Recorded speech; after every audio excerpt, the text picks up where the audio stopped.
The clock ticked relentlessly in the grand dining hall of the Greystone mansion. The high ceilings echoed with the hollow sound of the grandfather clock, its hands creeping toward the hour, marking the passage of time in a house where time felt strangely irrelevant. The mansion was a fortress, built on wealth, tradition, and a rigid sense of control. Yet inside, amidst the towering walls and exquisite marble floors, there was a suffocating sense of emptiness. Nicholas Greystone sat at the head of the long dining table, his fingers drumming impatiently against the polished surface, his sharp gaze fixed on the chef standing nervously before him. Another failed attempt. The last few chefs had been humiliated, their creations torn apart by Nicholas' cruel criticism. They had all come with promises of perfection, of meals that could transport the soul, but none had lived up to the expectation. None had satisfied him. The latest chef, a middle-aged man with silver streaks in his hair and a frayed apron, stood frozen, eyes darting between Nicholas and the meticulously prepared plate in his hands. The dish was a blend of flavors he had crafted to perfection. Seared foie gras, truffle oil, a delicate blend of spices and herbs, yet, in Nicholas's eyes, it was already doomed. "Go ahead," Nicholas said, his voice cold, his tone devoid of warmth. "I'm waiting." The chef's hand shook slightly as he placed the plate in front of Nicholas, his hopes dwindling with every passing second. The room was silent, save for the occasional clink of silverware and the soft rustling of a nearby servant adjusting a napkin. The tension in the air was palpable. Nicholas lifted his fork, inspecting the food with the same dispassionate scrutiny he reserved for everything in his life. The fork hovered above the plate for a moment longer than necessary, as if he were debating whether to go through with it at all. Finally, he stabbed a piece of the foie gras, his gaze unwavering as he took a bite. It was the same as before. The same disappointment, the same lack of satisfaction. Nicholas chewed slowly, his eyes narrowing, his mind already crafting the harsh words he would use to destroy this chef, just as he had destroyed the others. He set the fork down with a deliberate slowness, as though the action itself carried the weight of his disdain. "It's too greasy. The texture's all wrong. And don't even get me started on the seasoning." The chef flinched, his face flushing with embarrassment. His shoulders slumped as he prepared himself for the onslaught that would come next. Nicholas had seen this countless times before. The chefs were never enough. No matter how hard they tried, no matter how meticulously they prepared each dish, they were never good enough. "You might want to reconsider your career choice," Nicholas continued, his voice like ice. "This is simply unacceptable.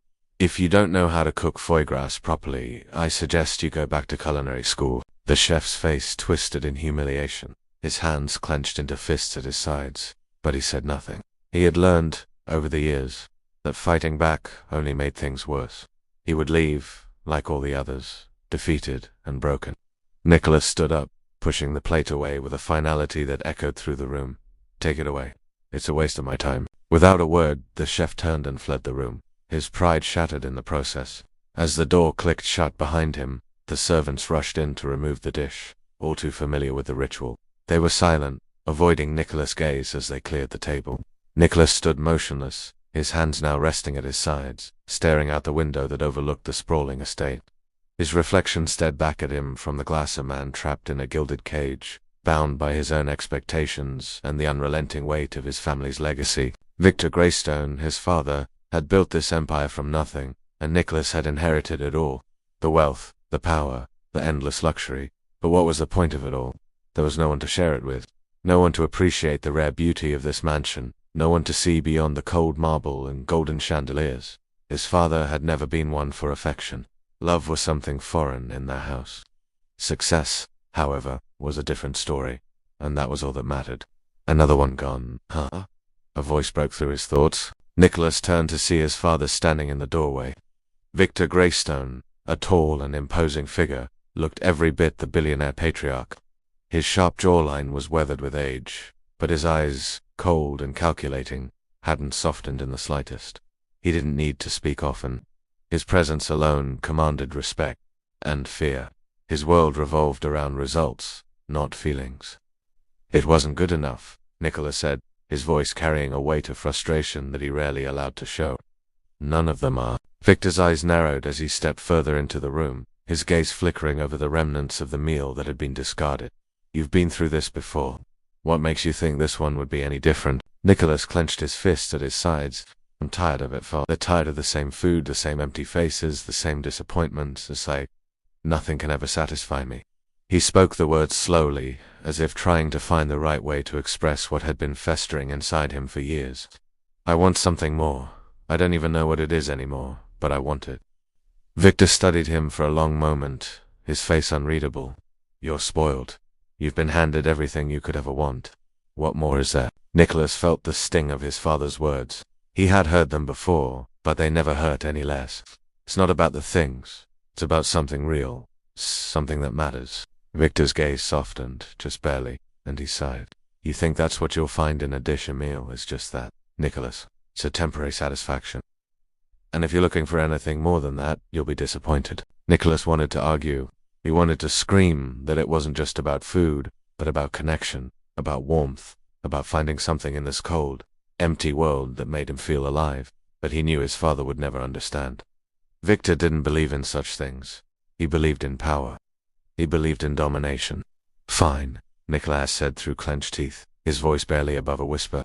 If you think that's all there is, then maybe I don't need any of it. Victor paused, his expression unreadable.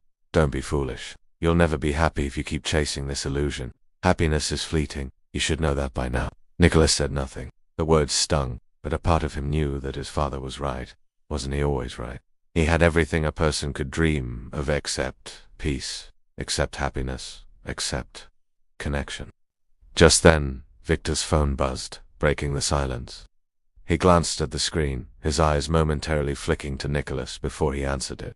Yes, I'll be there in an hour. He disconnected the call and slipped the phone back into his pocket. I'm meeting with a new chef tonight. He's single quotes S. different. You might want to come along. Maybe he'll finally impress you.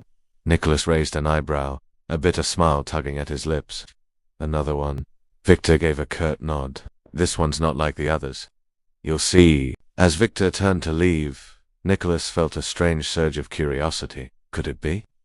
Could this new chef be the one to break through his icy exterior?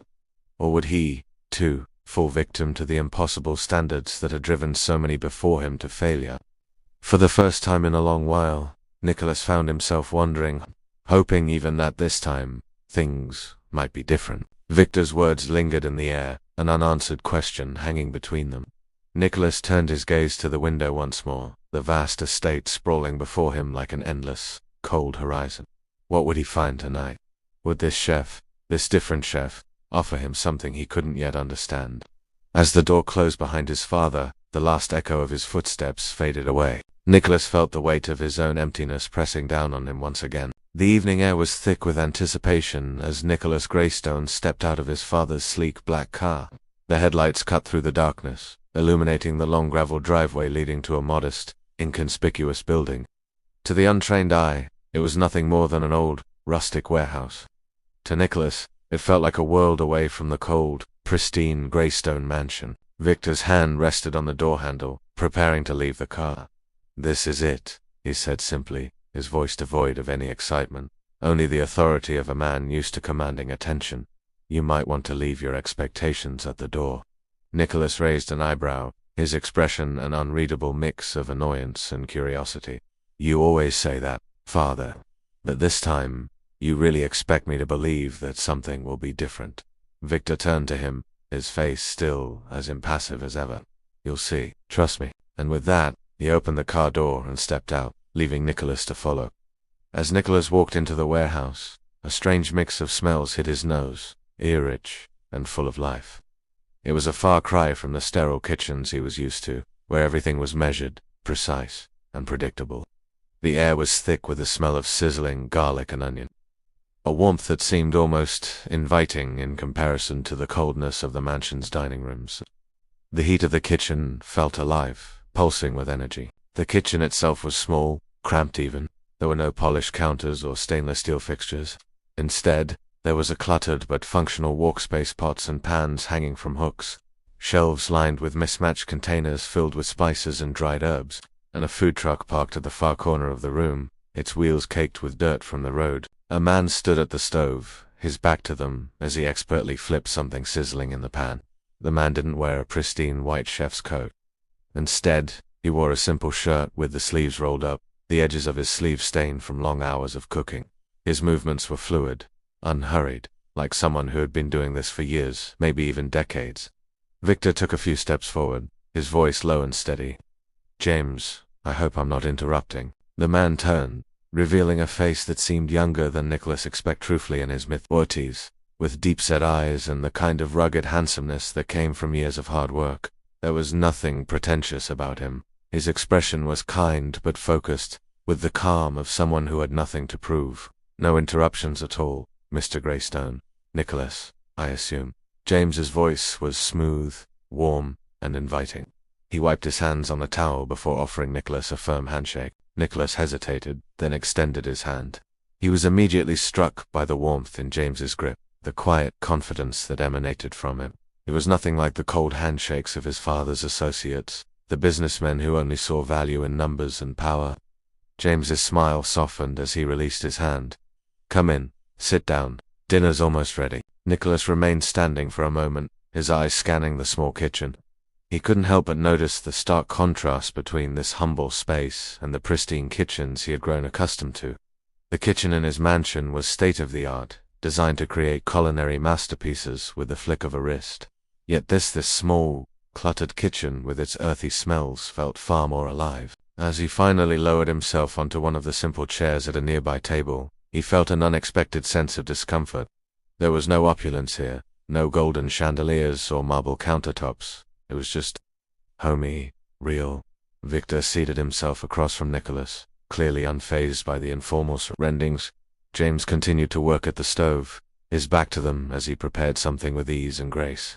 The sounds of sizzling and chopping filled the room, and for a moment, Nicholas almost forgot where he was. James spoke again, his voice breaking the silence. "I know this isn't your usual scene, Nicholas, but trust me, if you give this a chance, you'll find something different." Nicholas glanced at his father, who gave a subtle nod of approval, then turned back to James. He wasn't sure what to make of the man. He was too relaxed, too confident in his own space, almost as though he didn't care whether Nicholas was impressed or not. "I'm not here for a lecture, James," Nicholas replied coolly, trying to mask his unease. "I'm here because my father insisted. He seems to think you can impress me." James didn't flinch. In fact, he chuckled softly as he turned to face Nicholas. "Well, I don't expect to impress you, Nicholas. I just want to feed you, and if you happen to enjoy it, then maybe we'll call it a win. No promises." There was something about his honesty, about the lack of pretense, that caught Nicholas off guard. It wasn't what he was used to, and for some strange reason, it made him want to stay and see what this was all about. As James finished preparing the dish, he placed a large bowl in the center of the table. It was a simple dish roast chicken, seasoned with rosemary, thyme, and garlic, served alongside roasted vegetables, crisp and slightly caramelized from the heat. The scent of it filled the air, earthy and warm. There was no garnish of gold leaf, no intricate patterns of sauces, just simple, honest food. James sat down at the table, joining Victor and Nicholas, who both stared at the dish before them. Nicholas took a breath, his fingers lightly resting on the edge of the bowl. "That's it?" he asked, his voice flat. "This is what you're serving?" James's smile never wavered. "This is real food. No frills, no gimmicks, just something you can enjoy." The tension in the room was thick. Nicholas could feel the old instinct to judge, to critique rising within him. He wanted to look down on it, to find fault in its simplicity. But as he watched James take a bite, his expression softening, Nicholas couldn't help but feel a nagging doubt. Maybe this wasn't just about food. Maybe it was about something more. Victor, however, was already digging into his portion with relish, savoring every bite. His usual aloof demeanor seemed to relax, and for a fleeting moment, he seemed human, connected to something simple, something real. But Nicholas was different. He hesitated, his fork hovering over the dish. The roast chicken wasn't the delicate, refined cuisine he was used to. It wasn't the extravagant meals served at his father's lavish parties. But the smell, how it clung to the air, was almost intoxicating. It reminded him of his mother, of simpler days before the mansion became a gilded cage. He took a bite. For a moment, nothing changed. The world outside the kitchen continued its relentless march. But in that brief instant, as the flavors hit his tongue, something shifted. It wasn't perfection. It wasn't fancy or delicate. It was real, comforting. Nicholas's eyes closed, and for the first time in a long time he felt something he hadn't known he needed: peace. Victor glanced up from his meal, watching his son's reaction carefully. It wasn't much a flicker of surprise, a slight relaxing of his stiff posture. But for Victor, it was enough. It was the first sign in years that Nicholas was capable of experiencing something beyond the polished surface of his world. Nicholas, however, wasn't ready to admit it. He set his fork down, his jaw tightening. "It's decent," he said, forcing the words out. "But it's still not what I'm used to. It's too simple, too common." James didn't flinch. He only smiled, his eyes calm and knowing. "That's the point, Nicholas. Sometimes what's simple is all you really need." After a few moments of silence, James finally broke the quiet. "Nicholas, I know you think the world can be bought. I know you think that everything can be controlled by power and wealth. But the truth is, you'll never be happy until you learn that real value doesn't come from a price tag. It comes from the people you meet, the things you share, and the moments you create." Nicholas looked at James, his gaze narrowing slightly. "What do you know about my life?" James leaned back in his chair, his expression softening. "I don't know your life, Nicholas. But I do know that no amount of wealth will fill the void inside. It's not about the food. It's about something deeper, something real." Nicholas stood up abruptly, his chair scraping against the floor. "This is ridiculous," he muttered, his face flushed with a mix of frustration and confusion. He wasn't used to feeling this way, vulnerable, unsure. "I don't need a lesson in life from a man who cooks in a food truck." Victor, watching quietly, simply raised an eyebrow. "Maybe you do." As Nicholas turned to leave, his mind swirling with thoughts he couldn't quite process, James spoke one last time. "Sometimes, the most unexpected lessons come from the places we least expect." The words echoed in Nicholas's mind as he stepped into the cold night air, the warmth of the kitchen behind him, the weight of his own unresolved emotions pulling him back toward the mansion. He had come looking for something new, but was he ready to accept it? The drive back to the Greystone mansion felt longer than usual. The winding roads cutting through the darkened hills, cloaking the night in a blanket of silence. The cool air outside was a stark contrast to the warmth that had filled James's small kitchen, and Nicholas couldn't shake the unsettling feeling that had settled in his chest. It wasn't just the food. It was everything. Nicholas sat in the back of the car staring out the window as the world outside passed by. The lights of the mansion loomed in the distance like a fortress, a place he had once thought was his entire world. But tonight, something had shifted. Something had cracked inside him. A part of him, one he couldn't yet understand, longed for what he had left behind. Simplicity, connection, humanity. But there was no room for that in the life he had built, or was there? This scene, as the car pulled up to the mansion, Nicholas didn't immediately step out. Instead he sat for a moment, his eyes glued to the towering estate. It looked cold, even more so now, as though it was mocking him with its grandeur. He wasn't sure what he was searching for. Peace. A sense of purpose. He wasn't even sure what that would look like anymore. Victor's voice broke through the silence, sharp and impatient. "Come on, Nicholas. It's late." Nicholas nodded, dragging himself out of the car. As he crossed the threshold into the mansion, the familiar coldness of the marble floors, the gold fixtures, the extravagant decorations, all of it felt distant now. The grandiosity that once filled him with pride now felt like a weight on his chest. He passed through the wide hallways, past paintings that depicted generations of Greystones, their eyes seeming to follow him, judging him. But tonight, for the first time, he didn't feel proud to be part of this legacy. He didn't feel powerful or superior. He felt small, lost, disconnected. Upstairs, he found himself standing in front of his childhood bedroom, his hand lingering on the doorknob. For a long moment, he stared at it, wondering if it was worth going inside. Wondering if anything inside still belonged to the boy who once thought this mansion was everything. Finally, with a resigned sigh, he turned away and made his way toward the study. Victor sat behind his massive desk, flipping through papers with the same mechanical precision he had always used. His eyes barely flicked up when Nicholas entered. "You look like you've seen a ghost," Victor said, his voice tinged with faint amusement. "That food truck chef really did a number on you, didn't he?" Nicholas swallowed hard, the words catching in his throat. "No, it's not that." Victor raised an eyebrow, but said nothing. He was waiting for Nicholas to speak, waiting for him to make sense of what he was feeling. But how could Nicholas explain the turmoil inside? How could he explain that something as simple as a dish of roast chicken, made by a man who had nothing to prove, had somehow shifted the ground beneath him? Nicholas ran a hand through his hair and collapsed into a chair across from his father. "I don't know what I'm supposed to do anymore, Father. I don't know what I'm searching for. It's all just so ... empty. Victor's face remained impassive, but his eyes narrowed. What are you talking about? You have everything you could ever want. Money, power, influence. What else is there? Nicholas clenched his fists in frustration, his nails digging into his palms. I don't care about any of that anymore. It's not enough. It's never been enough. Victor didn't respond right away. He stared at his son for a long moment, a small frown forming on his face. It wasn't that he didn't understand what Nicholas was feeling, it was just that he didn't care.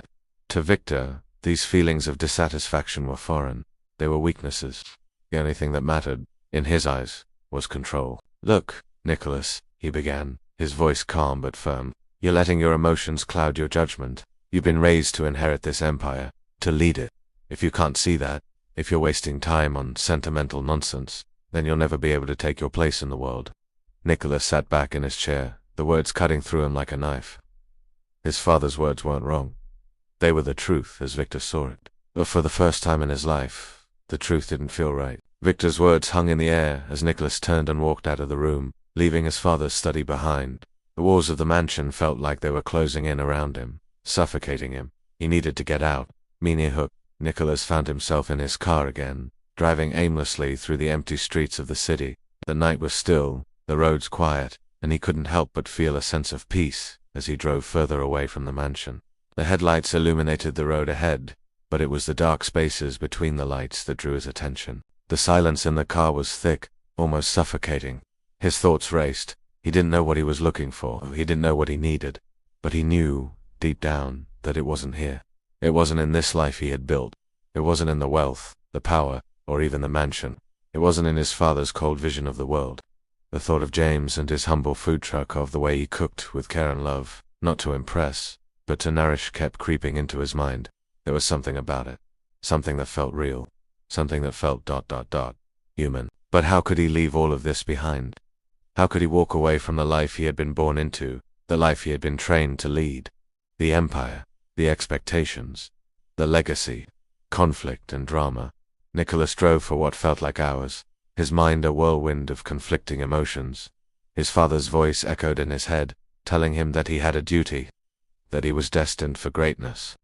But James's face, calm and unbothered, kept appearing in his mind, showing him a different way, a simpler way. As he reached the outskirts of the city, he spotted a small park in the distance. The moonlight illuminated a few scattered benches, casting long shadows across the pavement. He parked the car and stepped out, the cool night air biting at his skin. He wandered into the park, not knowing what he was looking for, just needing to get away from everything. He sat down on a bench, the weight of his thoughts pressing on him as he stared out at the empty expanse before him. And then, as though by fate, his phone buzzed. It was a message from James. I'm cooking tomorrow night. You're welcome to come. No expectations, just food, and a seat at the table. Nicholas stared at the message for a long moment, the words sinking in slowly. James wasn't asking for anything in return. He wasn't looking for recognition. He wasn't trying to impress him. He just wanted to share a meal. Nicholas's heart tightened. Could it really be that simple? Could he really walk away from all of this life of luxury and control, and find something real? The next evening, Nicholas found himself at James's food truck once again. Standing just outside the small kitchen, watching as James worked. The same warmth filled the air, the same rich scent swirling around him. James was calm, focused, his hands moving effortlessly as he prepared yet another simple dish. You came, James said, his voice light with a hint of surprise. I didn't know where else to go, Nicholas admitted, his voice almost sheepish. I think I'm finally starting to understand. James smiled, not with the pride of someone who had been proven right, but with the quiet satisfaction of someone who had simply shared a piece of himself with another person. Sit down, Nicholas, James said, motioning to the small table. The food's almost ready. Character development. As they sat down together, the food in front of them was simple roasted vegetables, grilled fish, and a side of fresh bread. But it wasn't just the food that was different, it was everything. There was no grandeur here, no expectations, no walls to climb.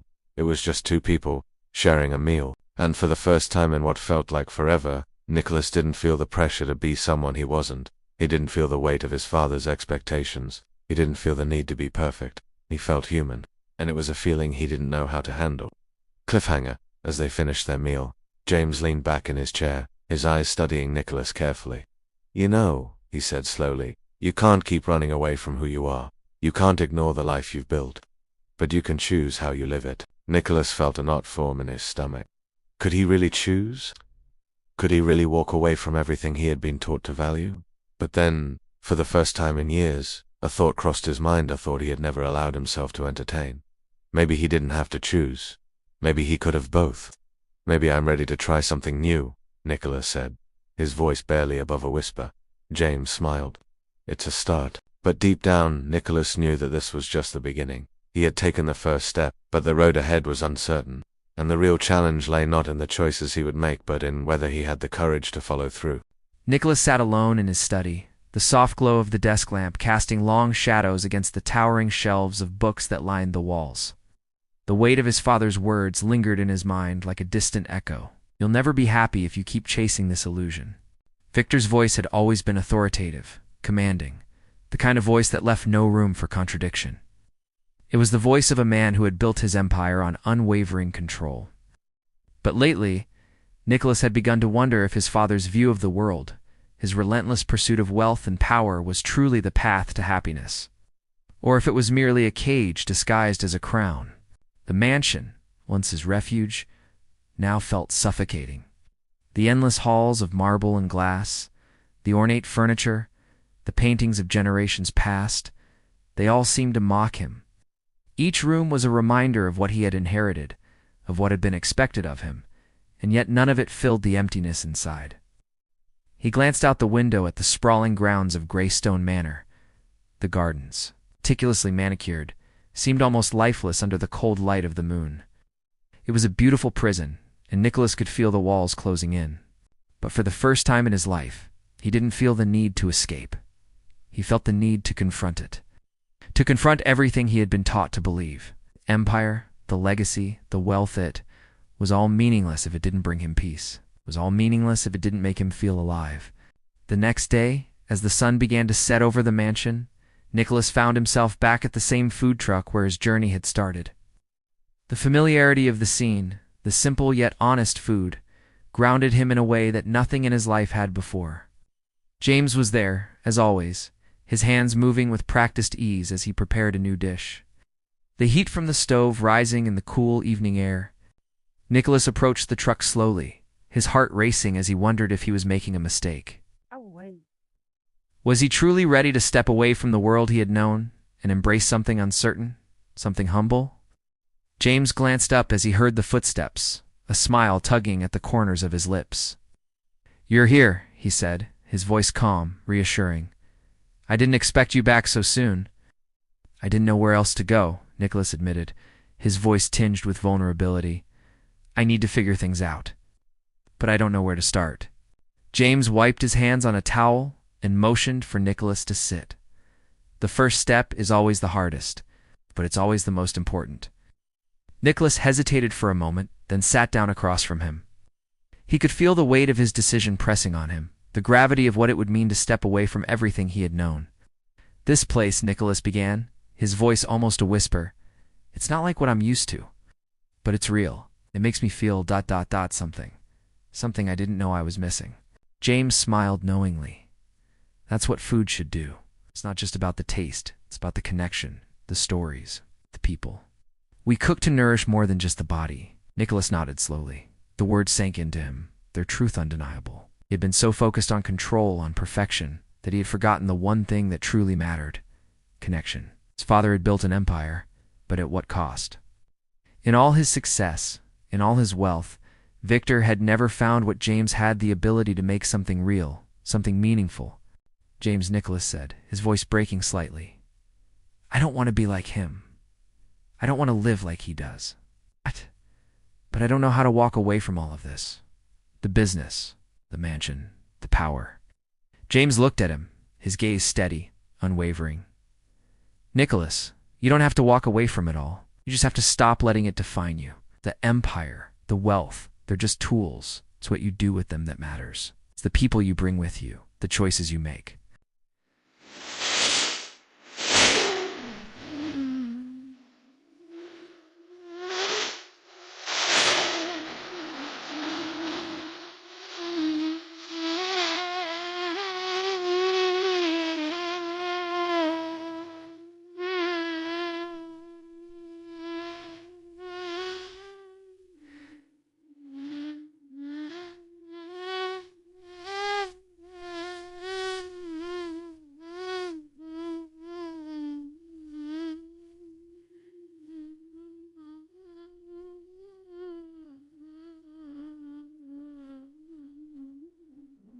Will we send to it since the remvarying you're wanting in the simmins and one in way with an even some the cell wants this and with them.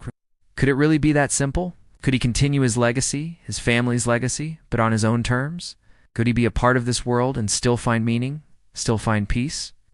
That night, Nicholas returned to the mansion, his mind filled with a quiet determination. He knew that things couldn't continue the way they had. He had to change. But change wasn't easy, and change in the Greystone household was almost impossible. Victor was already in his study, as he always was, reviewing documents, making decisions that would affect the future of the Greystone Empire.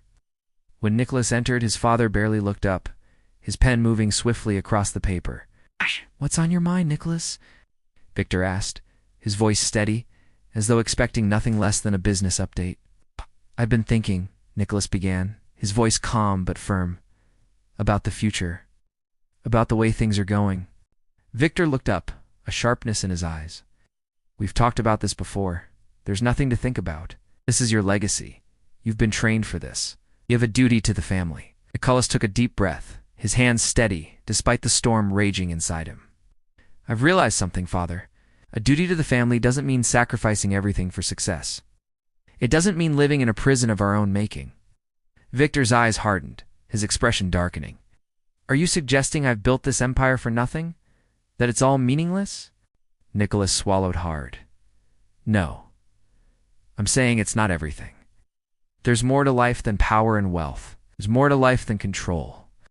Victor's jaw clenched, and for a moment, Nicholas feared the conversation was over before it even began. But then, slowly, his father set his pen down and leaned back in his chair, his eyes never leaving Nicholas's face. "Tell me, Nicholas," Victor said quietly, his voice laced with disdain. "What is it you think you'll find outside of this world? You think some simple food truck chef will show you the way? You think that's all it takes to change the world?" Nicholas stood tall, his heart pounding in his chest. "It's not about the food, Father. It's about how we live, how we treat the people around us, how we build something real." Victor's eyes darkened, and he stood up, his voice rising. "You're a fool, Nicholas. But a world doesn't work the way you think it does. If you don't take control, if you don't fight for what's yours, it will slip away. Everything we've built will crumble." Nicholas's voice was calm, but there was a fire in his eyes that couldn't be extinguished. "Maybe I don't need to fight for everything. Maybe I need to learn how to give." Victor's silence was deafening. The air between them felt thick, heavy with the weight of everything unsaid. For the first time in their lives, Nicholas saw his father for what he truly was: human, flawed, vulnerable, and yet still clinging to the belief that control was the answer to everything. "Are you prepared to let go of it all?" Victor finally asked, his voice quiet, almost resigned. Nicholas met his father's gaze, his resolve hardening. No, I'm not letting go, but I am taking a step back. I'm going to build something that matters, not just for me, but for everyone around me. I want to lead, but I want to lead differently, with honesty, with connection, with heart." Victor stared at him for a long time, the silence growing heavy between them. Finally, he spoke, his voice tight, almost defeated. "You'll regret this, Nicholas. You'll see that." Nicholas shook his head, his heart steady. "I don't think I will." The next few weeks were filled with difficult decisions. Nicholas spent his days meeting with the Greystone team, reevaluating the direction of the business. He couldn't just abandon the legacy his family had built, but he could steer it in a new direction. He could bring real change. And as he worked, he began to see things differently, not just as the CEO of a multi-billion-dollar corporation, but as a human being, someone who had a responsibility to those around him. He began to meet with James more often, not just for the food, but for the lessons that came with it. James had taught him more than he ever realized about leadership and life. He had learned the value of simplicity, of integrity, and the power of a community. One morning, as Nicholas prepared to announce the first of many changes to the Greystone Company, he received a call from his father. "You're making a mistake," Victor's voice crackled through the phone. "I won't stand by while you destroy everything we've worked for. You're making a fool of yourself." Nicholas stared out the window of his office, his heart pounding, but his resolve unwavering. "Maybe it's time we redefine what success really is, Father." The call ended, leaving a lingering silence in its wake. But Nicholas knew in his heart that the road ahead wouldn't be easy. The hardest part wasn't what he had already done. It was what he would have to do next. Ending. As Nicholas looked out over the city from his office window, he felt a sense of peace that had eluded him for so long. He had stepped away from the shadows of his father's legacy, but he was still holding on to something more important: the courage to lead with heart. The future was uncertain. The road ahead was uncharted. But for the first time in his life, Nicholas was ready to face it on his own terms. And maybe, just maybe, he would find the happiness he had been searching for all along.